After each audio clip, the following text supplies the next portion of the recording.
Means it is time to go. So welcome everybody to the special meeting March 9th of the Management Committee. Just to remind everybody, the Metropolitan Council Chair has determined it is not practical or prudent to conduct in-person meetings in response to the COVID-19 pandemic.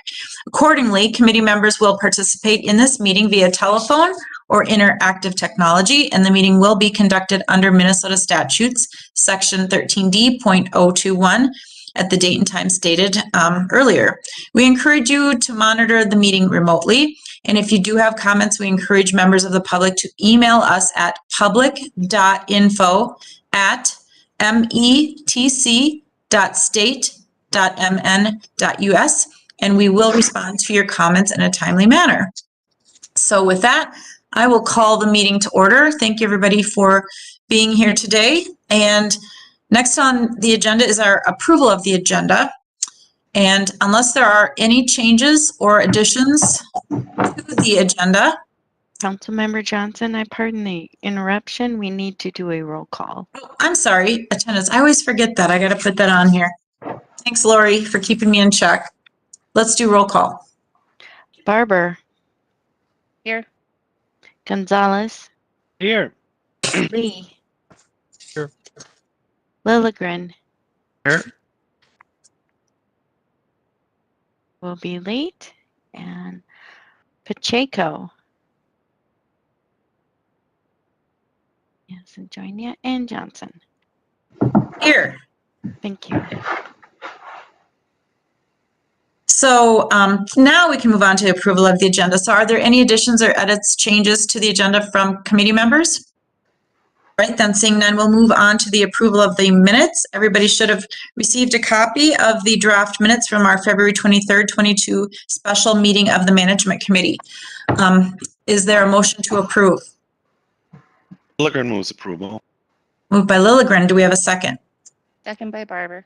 Seconded by Barber. Is there any discussion on this item? All right, then seeing none, let's do roll call vote. Barber. Barber. Aye. There you are. Gonzalez. Aye. Lee. Aye. Lilligren. Aye. Johnson. And aye. Thank you for that. Now we'll move on to the business portion of our agenda. Our first item is 2022-62. It's a joint business item. This is going to be going to transportation as well. It's the Green Line extension discussion that we'll be having, and I will turn this over to Stewart McMullan. Afternoon, Madam Chair and members of the committee. My name is Stewart McMullan, Director of Budget and Operations here at the Council, and I'm bringing forward the Metro Green Line Extension 2022 Unified Budget Amendment. I'm quickly going to turn it over first to Nick Thompson, then Ed Petrie of Metro Transit to walk you through the amendment in more detail. At the conclusion of their presentation and any questions, the motion will be that the Metropolitan Council authorizes the 2022 Unified Budget as amended and in accordance with the attached tables. And with that introduction, I'll just turn it over to Nick. Thank you, Stewart and Madam Chair and Council members. For the record, Nick Thompson, Deputy General Manager of Capital Programs at Metro Transit. A little bit of background before Ed describes the budget amendment. So a few weeks ago, we were before the full council asking, describing the update to the Southwest LRT or Green Line Extension project, an indication of a settlement agreement that we would be reaching with a civil contractor that would result in extension of time for the project, the 34-month extension to the civil construction project, and then a further additional time to the project that will push our revenue service or opening day of the project to 2027. Within that overview that we provided and in that business action, we also indicated that there would be additional funding needed due to the issues that the project has encountered, both from, we highlighted several of the key issues that have driven the cost to the project higher, but also the extension of time, adding to some of the project costs.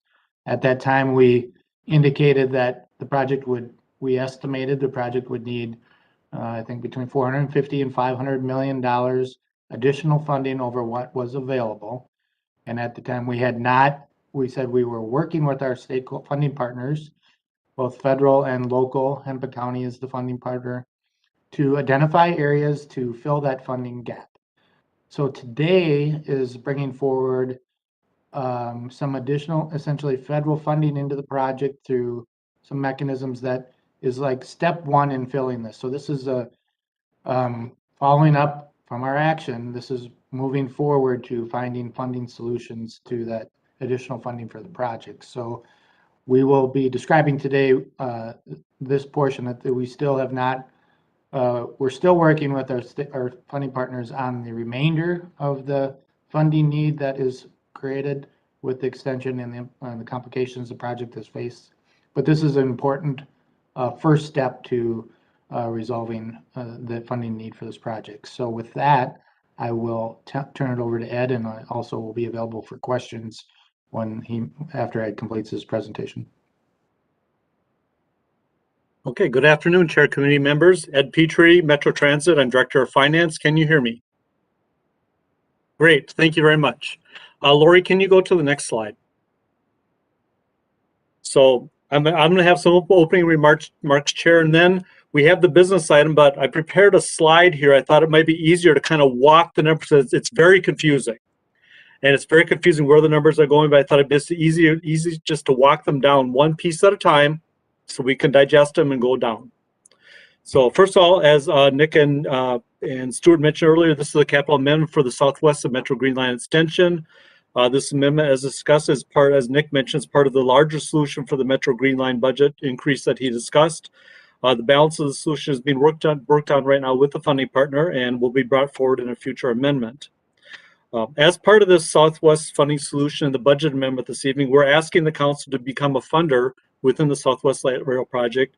As part of the solution being worked out with the county, the funding portion by the council would be $50 million in federal formula funds.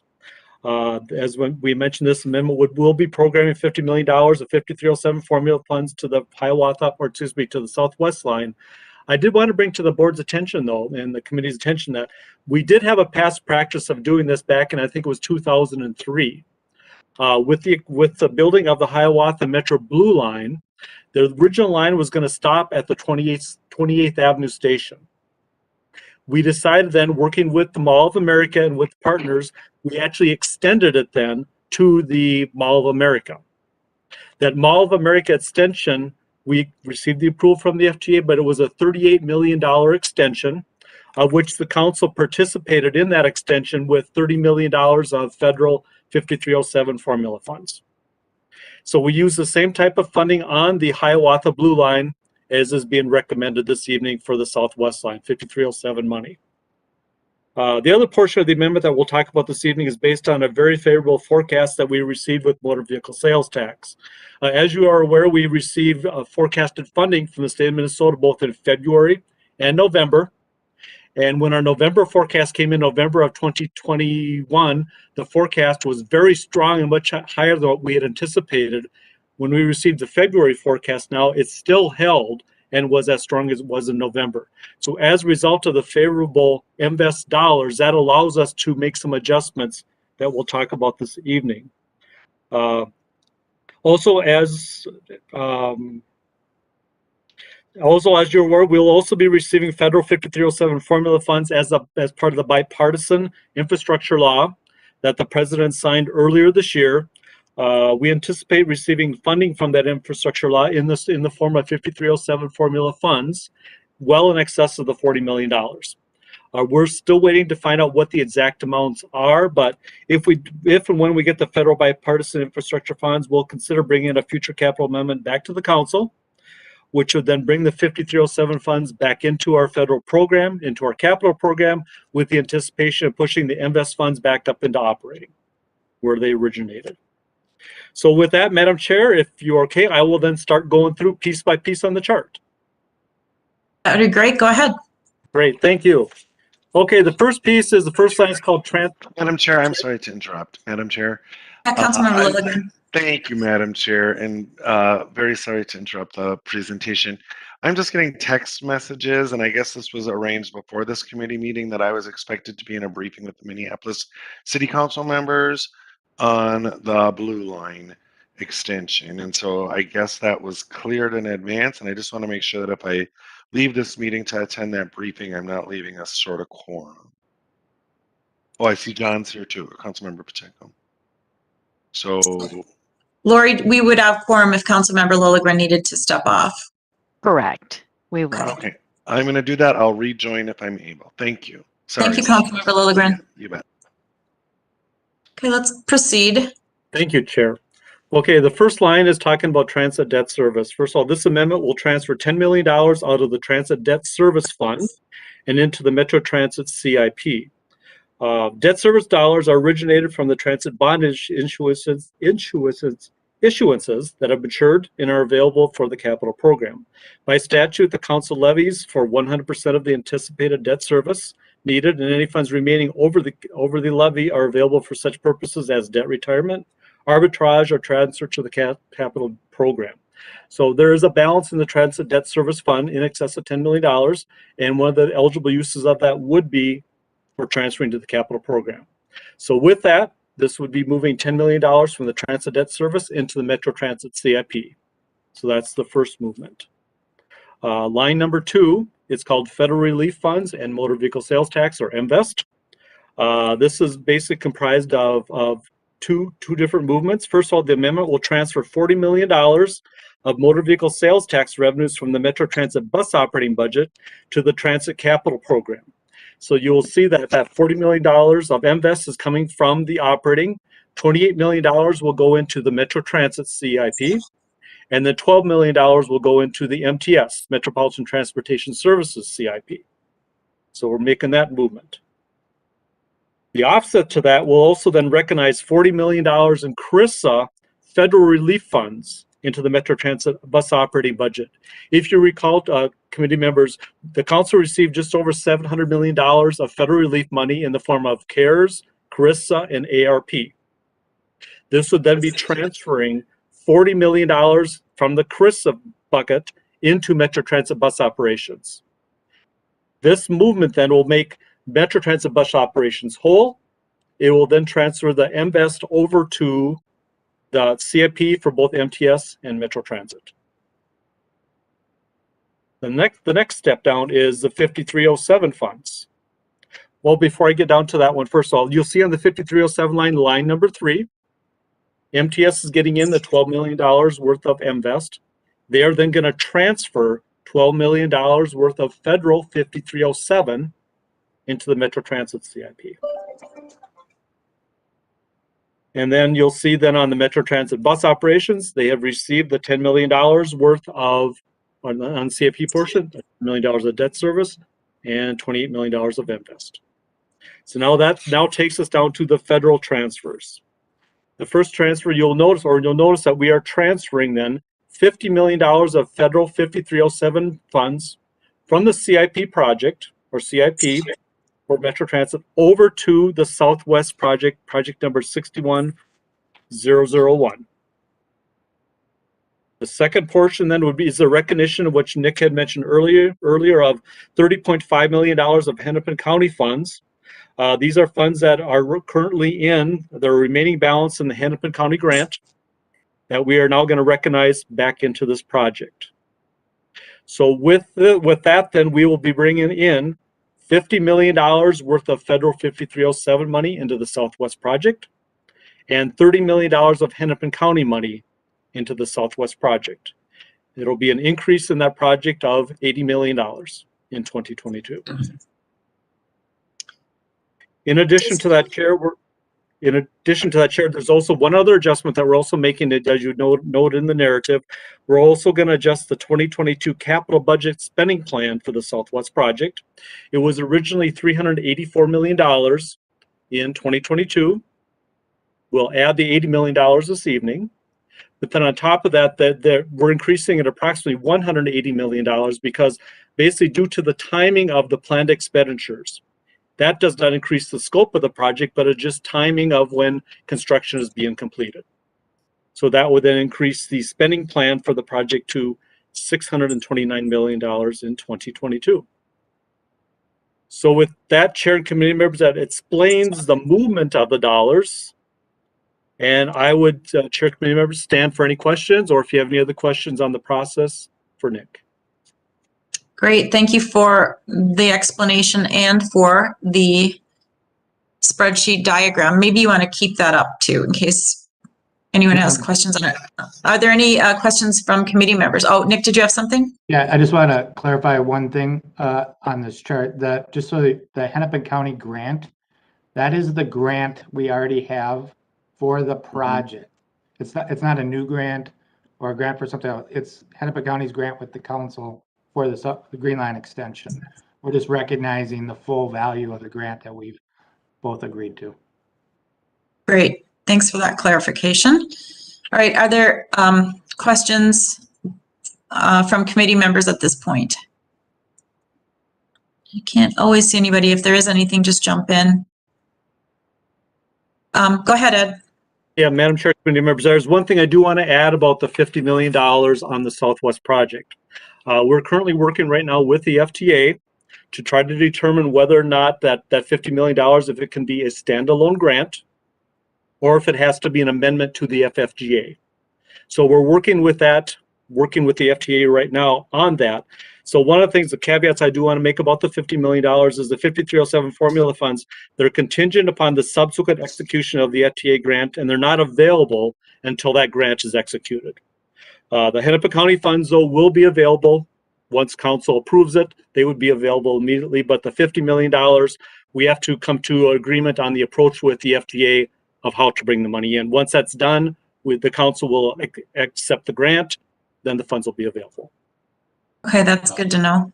Yes. Hey, Madam Chair, this is Jim Alexander. I could add to that. Ed, we have late breaking news. So we did have a conversation with Region 5 this morning, and they have confirmed that they'll be handled through a grant. A standalone 5307? Yes, and it will not require the FFGA amendment. Madam Chair, that is very good news. Now that speeds things up quite a bit and Yes, it makes it does. a lot easier for us. Thank you, Jim. Good news. Great news. All right, just one question too on the when we moved the 40 million over out of MVest into Metro Transit CIP, we broke that into 28 and 12. Why was that again? Madam Chair, committee members, very good question. So when we moved the $40 million, you can see we brought $28 million into Metro Transit, $12 million into Metropolitan Transportation Services. The reason we did that then was on the next line down then, we then substituted then $12 million of federal dollars out of MTS and brought that into the Metro Transit bucket. So the reason we brought the invest into MTS was to make sure that their capital program is whole.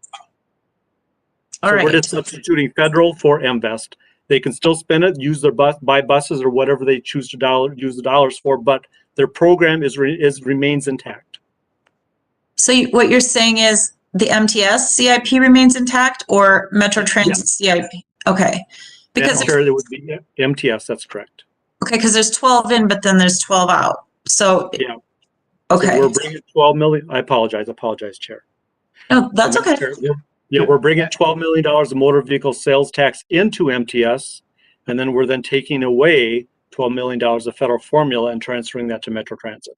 Got it. Okay, perfect. It's a dollar for dollar exchange. All right, perfect. This illustration is fantastic for people who, like me, are visual learners. So thank you for that. Yeah, thank you. Is there, what else is that everything? I know we've got, a lot of, again, additional information that was given to all of us. Do you have more to present on this? Madam Chair, that is it. We're just ready for questions. Okay, great. Turn it over to the committee then. Are there any questions on this presentation? Comments? All right, seeing none then. I have one, Madam Chair, if I can. Oh, yes, Councilmember Gonzalez. Yes, thank you. I was just wondering if we could get some more information of when we move funds from one program, when we move previously allocated funds from one program or from one service to the green line, what would be the impact on the first service or the first unit or the first program that is going to lose those funds? I'm thinking more on the motor tax income. Again, so is there going to be a program or a service that is going to be cut because those funds that perhaps were designated already now need to be sent somewhere else? I hope I'm trying to be clear here. Just want to see, what's the overall impact of moving monies around on all the different units or programs that we have. Yeah, that's a great question. Who wants to take that, Nick or Ed? Go ahead, Ed. Okay, do you want to jump in, Nick? Go ahead. Well, I could talk about it. So there will be actually no impact on any previously committed project. We're able to do this in this case because the forecast invest has come in higher than we had budgeted for. And then we are also anticipating higher federal funding into the region than we have allocated to projects. And so the funding that we're moving out of existing projects is being replaced so that we maintain all the commitments that we had in our capital budget and our operating budgets. And we're able to do that because of the very favorable forecast and the potential upcoming federal infrastructure bill being above what we had budgeted for. And I see Mary's hand up. I think you might have more to add, Mary, so if you would. Thank you, Madam Chair and committee members. Just a reminder that when we look at our operating budget and we look out to future years, we still have a fiscal cliff in our operating budget, but it's pushed off to the 26-27 biennium. And the favorable forecasts allows it to stay out there, even with doing this change that we're doing. And so, but for that favorable forecast, we would have some impact either to our operations or to our capital program. But this allows us to prioritize those federal funds for their Southwest Light Rail. Thank you for that. That's an important clarification. So there is an impact, but because numbers are coming in better than we anticipated, we can move money to an urgent need. There'll be some impact in the future to that fiscal cliff that we have, but it really supports what we've already adopted as a council to keep this project moving forward. Did that make sense, Councilmember Gonzalez? Because let me tell you, I got briefed ahead of this council meeting to make sure I understood how it was all going, and I think that was a really, really good question. Yeah, I mean, and I'm assuming that this will be like a work in progress again, but just to keep an eye on that, just for transparency's sake, excuse me, so folks will know what's the impact on this reallocation of funds, if any, for other projects or other programs. So thank you. And maybe I'm going to say something, and I hope I understand too, that by not doing this, there could be impacts on other projects potentially. So, Mary, I'll just look at you. Would that be a fair statement? Madam Chair and committee members, yeah, absolutely, that's a fair statement. You know, it's in our interest and our desire, as well as the county's interest and desire, to complete this project. And so putting the funding towards this project at this time certainly looks at other, the federal government would look at other lines that we have moving forward, and keeping this project moving forward and completing it really sets us up well for those other projects, and it would be bad for those projects if we couldn't do this. So most certainly. Thank you. And Ed, did you have something else you want to add? Yes, Madam Chair, one of the other things I will also add is the fact that we had the ability to bring the transit debt service in and the motor vehicle sales tax into the capital program by doing that, we had the ability then to make sure that the Metro Transit CIP and the planned purchases, bus procurements, et cetera, and MTS all stayed intact. So there was no detriment to the current existing Metro Transit or MTS CIP. That's great. And I know that this was probably quite a feat to get this figured out so that we could, keep moving forward on Southwest Transit. So the fact that everybody really understands to the minutia of how these funds work and what they can be allocated to, I think this is a really timely solution. And then also, just again, to anybody, Nick, Ed, or Mary, I think it's a fair statement too that, at least in the near future, we're hoping that this is a solution for now and that maybe we won't have to be doing something like this in the future. Is that a fair statement or not?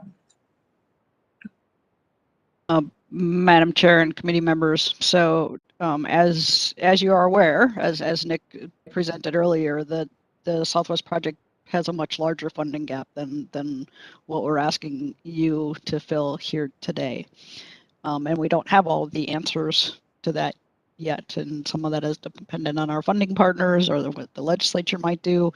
And so what I can say is, come the end of the legislative session, I think it'll be much clearer, the funding picture and the funding sources for the Southwest project. Yeah, that's important. Again, I will reiterate that all parties, the state, Hennepin County, my council, are committed to getting this project done. Right. Thank you for that. Are there any other comments, questions? And I don't know if I can see everybody, but if there's something, just go ahead and. All right, I am not seeing anything else on this item. So with that, I'll turn it back to committee members for a motion on the proposed action and a second. Is there a motion? Moved by Councilmember Barber. Moved by Barber. Is there a second? Is there a second? Second by Lee. Seconded by Lee. Thank you, Councilmember Lee. Now, is there any additional discussion on this item? All right, then seeing none, we'll do a roll call vote. Lori? Barber. Aye. Gonzalez. Gonzalez. Lee. Aye. Pacheco. I think I saw an aye if I'm reading lips correctly. Aye. There he is. Thank you, council member. Okay. And Johnson is an aye. Gonzalez? Oh, I just wanted to double check because he was here before. All right, and Johnson, aye. Thank you. aye. Sorry, I have some barky dogs right now. With that, thank you everybody for that important work and moving that forward. It'll go to transportation, and then hopefully we're still then on track for March 23rd to the Met Council. With that, we'll now. You're welcome. Thank you. Oh, Ed, did you anything else? No, I just wanted to say thank you. Great work. With that, we'll move on to item 2022-63, and that's award transit, wastewater, and wastewater refunding bonds within the established parameters. And we've got resolutions attached. And I guess I'll be turning this over to Mark Thompson. Thank you, Madam Chair. Good afternoon, committee members. Mark Thompson, I'm Senior Manager of Treasury for the Council. And as we do mostly annually, we're preparing to issue bonds to cash flow our projected capital project expenditures for the coming 12 months. And this business item 2022-63 requests council adoption of 3 different resolutions, which will authorize the council staff to issue 3 different bond series, provided that those bonds meet certain financial parameters that are established in each resolution. I should quickly mention maybe just clarification that this is not related to financing anything to do with the previous business item. This is separate. In fact, we're not allowed to issue bonds for light rail projects. So this is a total separate request. Specifically on April 19th, we're expecting and hoping to sell 3 different bond issues of $53.2 million, of tax-exempt GO bonds for transit projects, cash flow for transit projects. Secondly, 47.9 million of tax-exempt GOs for wastewater system. And we're also looking at a third issue of approximately 63.2 million of tax-exempt GOs that are refunding bonds, that will refund some outstanding wastewater bonds to save future interest costs. And so I'll kind of walk through that, each parameter with you, or each resolution with you, but the financial parameters that we put into for each bond series are put into the resolutions, and they're established in consultation with our municipal advisor and our bond counsel, looking at marketability and interest rate levels. As we structure these bond issues, we work to establish the parameters that'll make the sale successful, and also put some limits on there. The parameters limit the date of the bond sales, the amount and the pricing, the maximum interest rate, and also in the case of the refunding, it sets a minimum savings that we need to realize in order to sell the bonds. So individually, I'll kind of walk through each one with you, and they're listed on the business item. Resolution 2022-04 authorizes the general obligation transit bond in an amount not to exceed $55.5 million at a maximum interest rate of 3%. We put some cushion in there, as with all these. The current market rates are more like 2%, maybe, give or take. As you know, we've got a lot of volatility in the markets right now, and rates are rising, and we're not selling these till April. So we put a little bit of cushion in these rates, but we're hoping that we'll sell them less than 3%, but we have to give ourselves a little cushion. So the proceeds of this bond series will cash flow approved transit capital project expenditures for approximately 12 months, and those will be repaid by property tax levy. In resolution 2022-05, that authorizes a general obligation wastewater revenue bond in an amount not to exceed $50.5 million at a maximum interest rate of 3.75. That's a little higher rate because this is a 20-year bond as opposed to the previous one, which was a 10-year bond. Again, we're hoping for it to come in quite a bit less than 375, but we're giving ourselves some cushion. The proceeds of this bond series will cash flow approved wastewater system capital project expenditures, again for approximately 12 months, and these bonds will be repaid with wastewater system revenues. Resolution 2022-06 authorizes the general obligation wastewater refunding bonds in an amount not to exceed $66 million, and we need to realize a savings of at least 2.9%. This refunding bond is going to refinance some outstanding 2012 bonds. Forecasting right now at the interest rates we're forecasting now, we hope to save about 2.4 million in future interest costs over the remaining 6 years of that bond. So we're hoping that the market hangs on and we can issue these and get that savings. There's always a chance that markets, the interest rates spike in the next 45 days or so, or less than that. But this bond won't work. But we're gonna hope for success on this one. The results, these bond sales will be reported back to the management committee and the council in May, so after the sale date. And for the Thrive Lens analysis, these bond financings support stewardship, as the general obligation bonds are an efficient and low-cost funding source for capital project expenditures, and the refunding bonds will of course save future interest costs. So the proposed action is that the council adopt the 3 parameters resolutions, and which will authorize us to move forward with the issuance and sale and award of the bonds within the financial parameters, and also incur the related expenses and execute the necessary documents. So thank you, Madam Chair. I'm happy to take any questions. Great, thank you, Mark. Are there questions or comments from the committee? Any comments or questions? Just one quick one, Mark, if you don't mind. On the refunding bonds, you said they were issued in 2012. Is there like a 10-year limit before we can start refunding? Or, you know, why are we doing it now and we didn't do it earlier is my only question.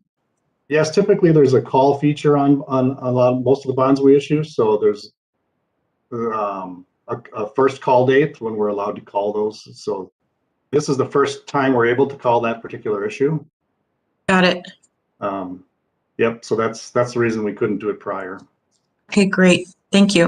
All right.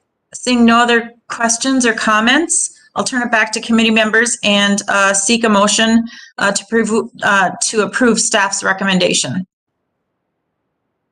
We've got, again, resolutions 2022-04, 2022-05, 2022-06.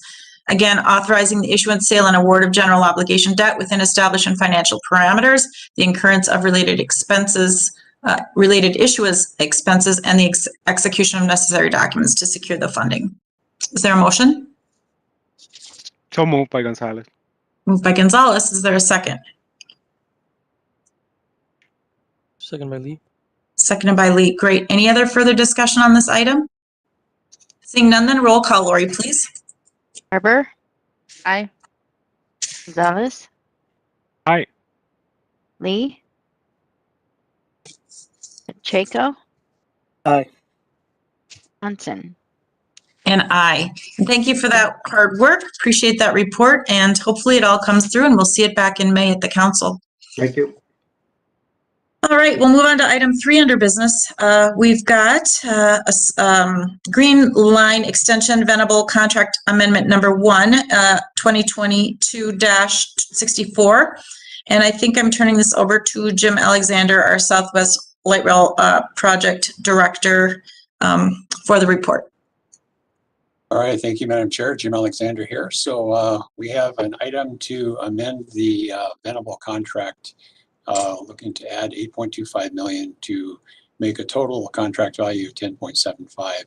So a little background on this. Venable is involved, Ken Roberts specifically, he's the lead attorney from that company, to help us navigate the civil construction contract. And we had an item for the council back in January that looked to get authority to negotiate and execute a settlement agreement, and that's where Ken Roberts and Venable plays a key part. So back in July of 2020, we executed a contract for $2.5 million, and this was essentially, from technical detail, was to shift Hardin at the time, and Ken Roberts and his group transferred over to Venable in January of 21, and so the contract currently carries with Venable. But this item is really to help us, this amendment is to help us continue with that settlement agreement. And once we get it signed, there's still a lot of work to be done in terms of coming to a full agreement with the contractor.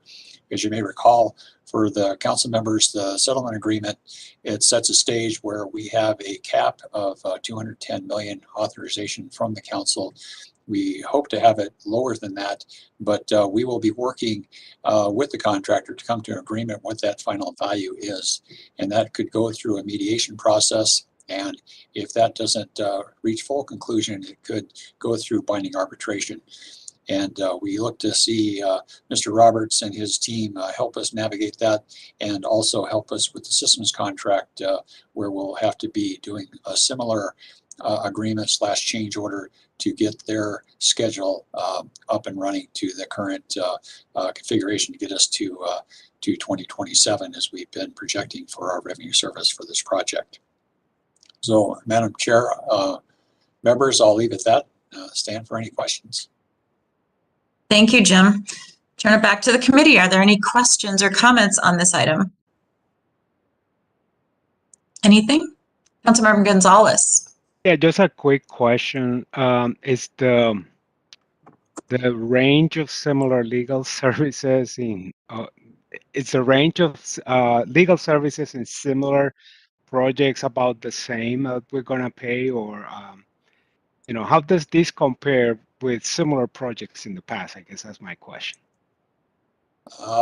Madam Chair, I might start this, maybe Dan Abelson or from the OGC here, is that, it really depends on what happens on the project, depends on what kind of legal action on Central Corridor, the Green Line. We had some issues that we had to resolve with the University of Minnesota, NPR, and Hiawatha. The Blue Line had its own issues. It really depends on what is kind of confronting the particular project at the time. And for us, we've had a lot of legal, for Green Line Extension, we've had a lot of legal support for the freight rail agreements. Going back several years ago, we had essentially to reach agreements with 3 railroads, Twin City and Western, the Short Line, and CP and BNSF, the 2 primary freight companies, and also with Hennepin County Regional Rail Authority. So it really depends on the scope of what you're doing on these projects. We tend to be a little more complex on this, so we have a little more involvement on the legal front. But Dan, I don't know if you want to add to that. Madam Chair, council member, the only thing I would add, is I think Jim's right that it's can vary a lot by project, but that this contract and this amendment, in addition to including the legal fees, also include sub-consultants who are doing extensive work to support us in this, both construction claims experts and forensic engineers. So that's another factor in the cost as well. Thank you. Thank you. That's helpful. Great question. Thank you, Councilmember Gonzalez, and thank you for that response. Is there anything else from the committee members on this item? All right, then, seeing none, we've got the proposed action before us that the Metropolitan Council authorize the regional administrator to negotiate and execute a sole source amendment to the legal services contract with Venable LLC to support Metro Green Line Extension Project activities in an amount not to exceed $8.25 million with a total contract value of $10.7 million and extend the term of the contract through 2027. Do I have a motion to approve? Moved by Barber. Moved by Barber. Is there a second? That's second by Gonzalez. Seconded by Gonzalez. Is there any additional comments or questions? All right, then, seeing none, we'll do a roll call vote, please. Barber. Aye. Gonzalez. Aye. Lee. Aye. Pacheco. Aye. Johnson. And aye. Thank you very much for that presentation. That helps keep that project moving forward. So good work by everybody. Our last business item is number 2022-65. It's the update of the use of council property policy. And with this, I'll turn this over to Greg. I hope I say your last name, Greg Ewig, Director of Real Estate. If I didn't get that right, I apologize. No, you got it perfect. Great. Madam Chair, members of the committee.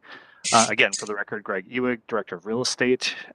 Business item 2022-65, the use of council property policy, is part of a regular policy review and refresh and covers the use of council property by employees and third parties, think leases, licenses, and the like.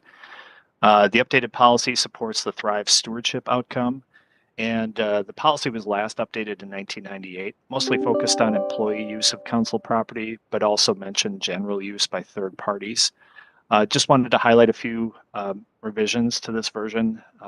Notably, we've added some policy language around cancellation provisions for third-party use if it's inconsistent with funding covenants, if the use is unsafe, inappropriate, or illegal, or the use is contrary to the council's public mission. The policy update also formalizes a number of provisions, such as requirements to have agreements in writing, reimbursement for costs, among others. And the update also addresses a gap in policy related to queries about hunting or trapping on council property. Keep it short and sweet here, so I'll stand ready for any questions you may have and recommend the committee approve this updated policy and advance it to the council at its next meeting. Thank you, Greg. Appreciate that report. Are there any questions by council members? Any comments? All right, then, seeing none, we'll, again, the proposed action is the Metropolitan Council adopt RF 7-2 use of council property policy version 3. Do I have a motion? So moved by Gonzalez. Moved by Gonzalez. Is there a second? Second by Lee. Seconded by Lee. And is there any further discussion? Seeing none, then roll call vote, please. Barber, Aye. Gonzalez, Aye. Lee, Aye. Pacheco, Johnson. And aye. That is unanimous. That passes. So thank you very much for that update, especially since it hasn't been updated since 1999. And it was nice to be able to kind of track where some of those changes were and get that information. So I appreciated that. We'll move on now to the information portion of our agenda. And the first item we have up under information is the work plan. And I'll turn this over to George Gonzalez, our Deputy Regional Administrator. Thank you, Madam Chair, committee members. The next item is really information that we are able to provide. As you know, we should have a work plan every single year to kind of share with you and the committee, our plan and what we're doing with the work that is being done, either business items or items that we're working with the community. Obviously, just as a reminder, the purpose of obviously this committee is to provide accountability and oversight for financial and other resources that we use in the council. So hopefully you all have been able to look at the work plan, and I've worked with all the division directors and other managers on this plan for this year. So what we're going to do is, I've heard loud and clear from the members the council members that I've spoken with that, you want accountability, you want to be able to hear the story that we're doing and the work that is being done. In other words, outcomes of the work that is being done and the money where it's going and where it's happening with it. So as you will be able to review this work plan, we will have reporting and updates on a regular basis from items that are listed on this plan, all the way from business items, and that obviously the numbers will come later, to the Thrive work that is being done. So all of that's going to be reported, and we're just going to follow this plan. And if there needs to be changes or amendments to this plan, it should be easier to update and then provide that update for all of you guys. Great. Thank you for putting it in this format too. I really appreciate that. So we can clearly see what the work items are and when they'll be conducted throughout the year. And thank you too for bringing regular updates to us on the work plan. I appreciate that very much. Does the committee, council members have any questions on the management committee's 2022 work plan? No questions? All right, well, we do not need to vote on this, so thank you very much, Mr. Gonzalez. It's a great feat to get this in front of us, and then again, I really appreciate getting updates and knowing where we're going with things and how we're tracking against all of our goals. So thank you very much. Thank you. And last but not least, under information, the last item on our agenda is bringing back our Thrives initiatives ideas. And I'll turn this over to Marie Henderson, our Deputy Chief Financial Officer. Thank you, Madam Chair and committee members. That's correct. I am Marie Henderson, the Deputy CFO. We just flip over one slide. Last management meeting, we went into details about each of these Thrive initiatives, and we have representatives on the line today to refresh or talk about any of those. We did go back. There was that recommendation for safety initiatives, and you will see that it is not on this list. We did have meetings with Metro Transit and Judd. Right now, we're not viewing the safety initiative as a financial issue, but more of a policy issue. And that policy is being addressed this year in the mix up at legislation. And we continue to pursue those administrative citation authority for fair non-payment. But we will be funding personnel who will likely be assigned to writing the citations if we get the law changed from existing operating funds for the next few years. And that is thanks to the federal COVID relief funds. I also will let you know that in 2020, we did have $500,000 for Metro Transit safety in the budget, where we used that to increase livability teams centralized on our busiest transit centers. So we're leaving the list like this, but absolutely would like open for discussion. And the next steps after this would have a formal business amendment into our budget so that spending could continue. So with that, I will pause and open it up. Thank you, Marie. Appreciate this report. And just again, noting that on the initial presentation that we received, it was up to 3.2, so we're going to the max, I think, if I recall correctly, of the amounts of money that are available. And I did maybe just want to note too, I appreciate the update about why safety wasn't on this. You know, I get that we've got our standing initiatives to get the administrative fines with the legislature, and that we've gotten past funding to do additional personnel. I didn't serve on the task force, so I've just been receiving that as a council member, but I just thought, gee, if there was some money to be able to put towards that. But I see Councilmember Lilligren's hand is up, and he's the one who brought forward safety at the last meeting that we had on this. So Councilmember Lilligren, did you want to speak to any of the items or that in particular? Yeah, thanks, Madam Chair. And I want to thank Marie for the follow-up, and I'm supportive of this list, of course, and just to note that the work of the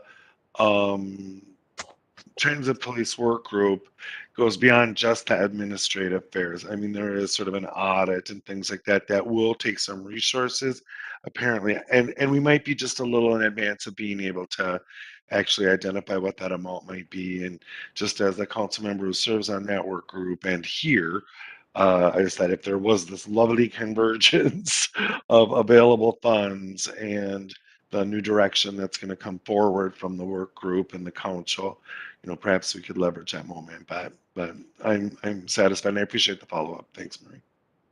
Thank you, Councilmember Lilligren.